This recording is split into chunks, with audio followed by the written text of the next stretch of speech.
Excuse me, sir. Would you like another hot take? Yeah, definitely. Keep them coming.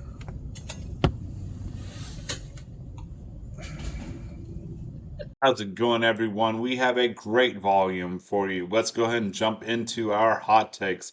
First, whoever the Patriots take at quarterback, they will be a bust. And the reason for that is the coach that they brought in was from the Belichick tree with Mayo, and they really didn't bring in someone that's going to be that QB whisper guru to really help them learn how to play at the NFL level. So many times, quarterbacks that are great in college and they have the skill set fall apart when they get to the league, and it's mental. Think of Trevor Lawrence. His first year almost was disastrous because of the terrible coaching he had. Luckily, they brought in Peterson, and he was able to rebuild Trevor, and he's looking like he's at least a Pro Bowl type of quarterback, and I just don't see that happening with the Patriots with who they have there. Next, Chelsea. Chelsea is a lot closer to being a team that's relegated than being a champ like Liverpool. They lost yesterday, Sheffield United. They dropped $1 billion this past year, and Chelsea just is not looking that great. I don't know what they need to do. Maybe Jordan can tell you sometime, but Chelsea, you're just not that good of a football team, and you might even get regulated if you lose a bunch of points whenever you get hit with the sanctions. All right, Jordan, take away your hot takes. We are fresh off of March Madness for the men's and the women's, and they were some absolute great and thrilling tournaments full of talent and just absolute fun games to watch. That's where I'm drawing my hot take from. Caitlin Clark's scoring record will be shattered. Well, I don't know about shattered, but it's going to be beaten. It's tough to think about because Pete Maravich's record stood for so long. But, I mean, let's face it, the women's game has evolved so much over the last 10, 20 years. Sure, we had ballers back in the day. However, it is on a different level now, and the talent that's being produced and the emphasis that's being put on women's and girls' sports from a young age is just turning out a new age of women's player. It's fun to watch. I think the record gets broken by another woman. We will see who it is. Thanks, Jordan. And these are my hot takes for the week. The Cleveland Guardians will win the AL Central. I know they just lost Shane Bieber for the season, but the Guardians have gotten off to a hot start at 8-2. They look like they're going to be able to hit the ball very well this season. Stephen Kwan is on a tear, starting the season out with a 349 average and 10 runs. Andres Jimenez looks like he's in all-star form with an OPS of 861, and he's playing great defense as well. Will Brennan, Josh Naylor, and Bo Naylor also look like they're going to be hitting the ball well this season. So definitely look for the Indians to win the Central. Justin Jefferson is still the number one wide receiver for fantasy. Justin Jefferson is just a transcendent player, and it doesn't matter who's throwing him the ball. He's going to make big plays. I would still rate him the number one wide receiver, even with Sam Darnold throwing him the ball, and I think he's going to be a steal in fantasy this season, but I wouldn't blame you if you went with CeeDee Lamb or Tyreek Hill at number one instead. My hot take of the week is that the New England Patriots have the first real pick of the upcoming NFL draft because the Bears are taking Caleb Williams at 1 overall and the Commanders are taking Jaden Daniels at 2 overall. You can lock it in. You heard it here. It's happening. Patriots, what are you going to do at number 3? To be determined. This week, players' pros and cons will be Josh Jacobs, running back of the Green Bay Packers. The pros is he's going to a team with a pretty good O-line that is improving. I expect them to make even more improvements. Next, he will have a difference-making QB that he never had with the Raiders. And finally, he's going to be a Packer. Go, Pack, go. Josh Jacobs, a top 10 running back. Yeah, Josh, we get it. You're a Packer homer. But here's the cons for Jacobs. Listen, the guy had a great 2022 season, but last year he regressed. He only had 3.5 yards per carry, and his receptions per game dipped. Sure, he's joining the Packers, whose offense went on a run last season. However, they only scored 10 touchdowns rushing last year and only 6 from their running backs. These are my top 5 quarterbacks for Dynasty rookie drafts. At number 1, I'm going to go with Jaden Daniels. I know conventional wisdom says go with Caleb Williams, but I think for fantasy purposes, Daniels has the upper hand as he does have elite scrambling ability and running ability. And I think along with his great passing game, I think that you're going to get that elite quarterback play that you only get from dual threat quarterbacks in fantasy. So I would take Daniels at the 101 in Superflex Dynasty drafts. At 2, I have Caleb Williams. I think he's going to be a great NFL quarterback, and he's going to be going into a very good situation in Chicago with DJ Moore and Keenan Allen. Plus, they'll have a safety blanket in Cole Kmet as well. They play solid defense, and they have a good running game, which should help Williams be a top-notch quarterback from day one. At 3, I have Drake May. I think May has been a bit overlooked throughout the draft process as J.J. McCarthy has risen up draft boards. But May is still an elite prospect at the quarterback position. He can make great plays with his arms and his legs. I think he's going to be a very good NFL quarterback for a long time to come. And at 4, I have J.J. McCarthy. I think he is a very talented QB who knows the X's and O's of the games very, very well, as he did have one of the best coaches in the world during his time at Michigan. McCarthy will also probably be an asset with his legs in fantasy, which could propel him to being a very good player if he falls into the right situation. And at 5, I have Michael Penix. He has some of the best arm talent that we've seen of any quarterback to come out in recent history. He showcased elite athleticism, surprisingly, at his pro day as well. But the only thing holding him back potentially from being a fantasy star is his injury history.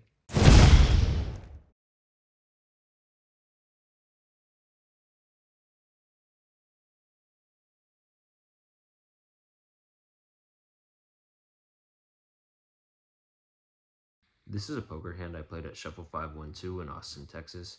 In this hand, the MP opened to 15 next to Act called, and I called it in the cutoff with Queen Jack offsuit, which is a little loose, but the players in this game are loose as well, so it's probably cool to call here. The button also calls, and we go to the flop 4 ways.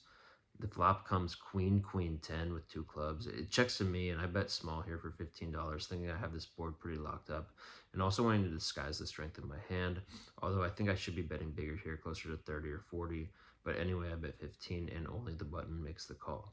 The turn comes the King of Clubs, and that's not a very good card for me, so I check, and the button bets 40, so for this sizing, I think I have no choice but to make the call. So I call, and we head to the river, which erases any doubt we might have had on the turn as we bink quads on the river.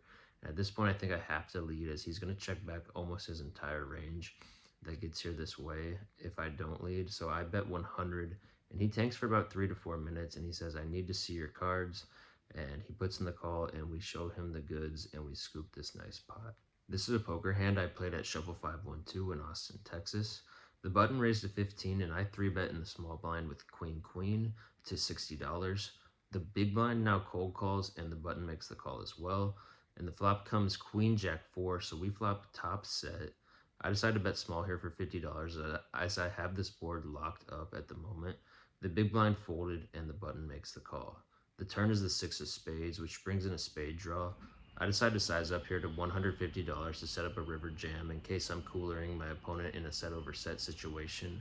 Also, he'll be forced to continue or fold out a lot of equity if he has a spade draw or a straight draw like King 10 as well.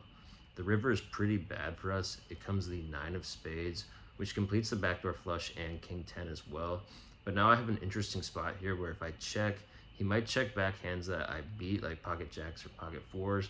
So I still think, even though I'm losing to a lot of combos here, the best play is to go for max value versus smaller sets. So I rip it all in with 255, and he goes into the tank. So at this point, I'm praying for a call, but he actually ends up calling after about 2 minutes of thought with Jack 7 of spades for the rivered flush, and we lose this $1,000 pot. Okay, going to go over a few poker hands from this weekend's trip in Shreveport.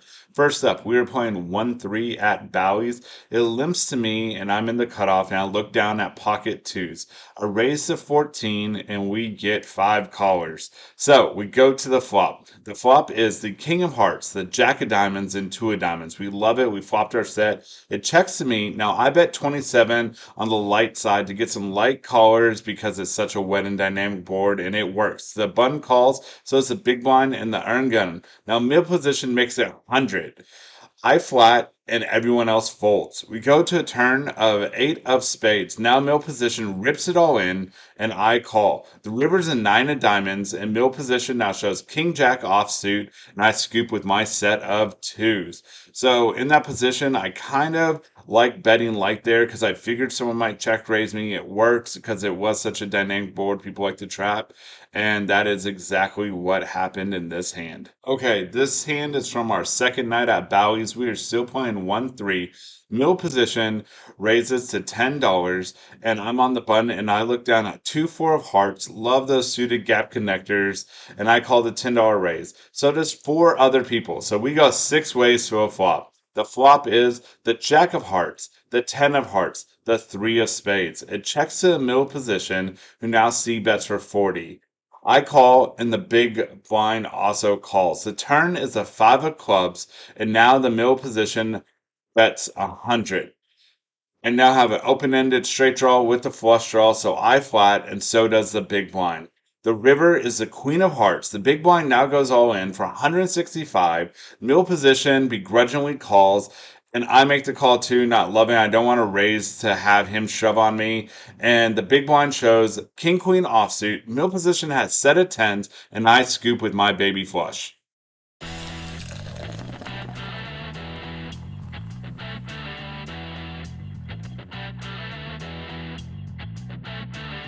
Welcome to Miller Time. I'm Kevin Miller, and on this week's episode, I'm going to discuss the top 5 offenses on the rise. At number 5, the Detroit Lions. They were pretty strong last year, and I think they will take another step forward this year and solidify as one of the best offenses in the NFC. At number 4, I have the Atlanta Falcons.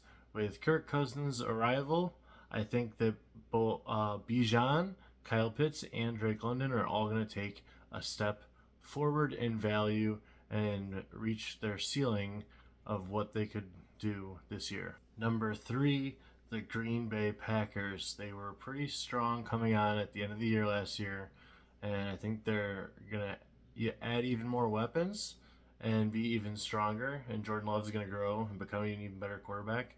So I do see them taking a step forward this year. You're going to want to invest in at least Jordan Love and Josh Jacobs. At number 2, I have the Houston Texans, and they were coming on pretty hot last year too before Tank Dell went down. Well, Dell will be back, and he'll be joined by Stephon Diggs and Nico Collins as the best wide receiver trio in the NFL for CJ Stroud. You're going to want to invest in Stroud for sure, and any of those receivers for best ball is going to be really nice. And finally, the number 1 most improved offense this year that you're going to want to invest in for fantasy is, which one?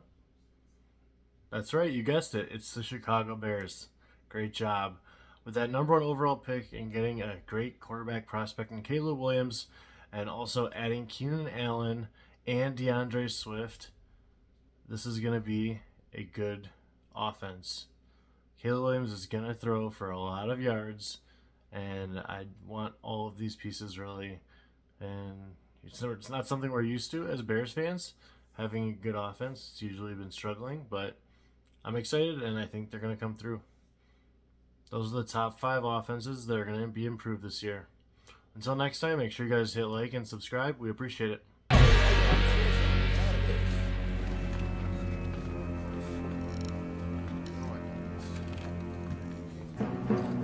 Soccer hooligans. Ladies and gentlemen, welcome to our special edition of the Adam Minutes. This is the Solar Eclipse edition of the Adam Minutes. I say that because any minute now we are going to be in 93% coverage. So just keep an eye on the sunlight right here because it might go away. We'll see what happens. But let's get into it. The She Believes Cup has been happening this past week. That is women's soccer. It is only a 4-team invitational, but the 4 teams that were in it this year, it's hosted by the United States, so they're always in it. However, Japan, ballers. Canada, ballers. Brazil, ballers. So we had 4 really good women's teams vying for this cup this year, and USA went down really early to Japan. They went down 1-0, but they were able to rally, come back. They win that one 2-1 to get into the finals, which is happening right now. And who are they playing in the finals? They are playing Canada, who scraped by against Brazil. The game went 1-1 into extra time. Nothing was able to separate the two teams in that extra time, and Canada was able to take it in penalty kicks. They are playing once again right now, USA, Canada. Once this episode's over, go ahead and tune into that, because I promise you, these are two of the top women's teams going at it. We have the Wrexham watch, and yes, I know we just had a Wrexham watch, so why are we covering them back-to-back weeks? Well, we're coming down to the nitty-gritty here. The end of the season's coming up. Wrexham only has 4 more matches in the league, and they are sitting in second place right now. And like I said in last week, top 3 are advancing. They're getting promotion. If they do slip into 4th, 5th, 6th, or 7th, they will go into the playoff to see who the 4th team getting promotion will be. But they are sitting good right now for another year of promotion. It's pretty incredible what they've been able to do. And let's not forget that UEFA Champions League is back, ladies and gentlemen. Today, Arsenal played Bayern Munich and Real Madrid played Man City. Those shorts are probably up right now. If not, they will be up by the end of the night tonight, so keep an eye out for that. And tomorrow, we have more heaters on the way.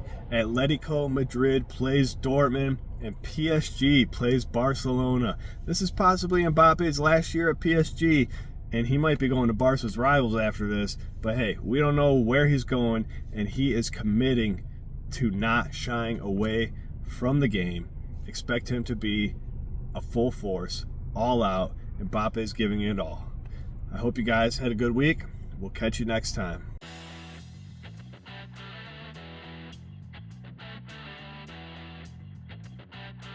Okay, quickly on to fantasy sports. Fantasy basketball, I wish I could tell you I got a championship, but unfortunately this year I got 2 second places and a 3rd place. Hopefully you followed us. I gave you some really good players to pick up through the season, and we'll do it again next year for you. Now on to fantasy baseball. All right, should be moving on to the second week, so we're going to give you a couple more starting pitchers to add on the waiver wire. First up, Spencer Turnbull, starting pitcher, Philadelphia Phillies. He's available in 76% of leagues. He's on the Phillies. That is a team that you want a piece of. They have a really good offense, so they should be able to help you get W's. They also have a pretty good bullpen that can help secure it, and their defense is pretty good behind them. So, Spencer Turnbull is someone you want to look to add. Also, in his first start, he got the win. He got 7 Ks and was against a pretty good Reds offense. Next starting pitcher. This probably last call for him because he has started off so hot. It's Ronel Blanco, starting pitcher for the Houston Astros. He's still available in 33% of leagues, but he is the player number 5 overall. All right? So if he's available out there, go get him. In his first 2 starts, he got 2 wins, a 0 ERA. His whip is .47, and he did it against the Texas Rangers' great offense and Toronto, who has a great offense. The only downside is he's not giving you the K per 9 that you really want. So keep an eye on that, but right now you want to go out and get him. So there's some fantasy players for you to add on the waiver wire. All right, I quickly want to thank everyone that came out to our meetup game in Shreveport. It was fantastic game play with you, especially everyone that came up to us throughout the time. Allie's played with us, subscribed, joined, asked us questions. It was fantastic meeting you all. So please keep watching. We are very thankful for all of you. Next, we will be in Vegas June 6th through 10th. Don't have anything scheduled quite yet, but we will have at least one meetup game and we will let you know. Also, our website and store is now up and running, so check it out. You can get you some merch for yourself, someone you care about, or Father's Day is coming up. If you haven't yet, please like, comment, and subscribe, and thank you for watching till the end. We appreciate all of you.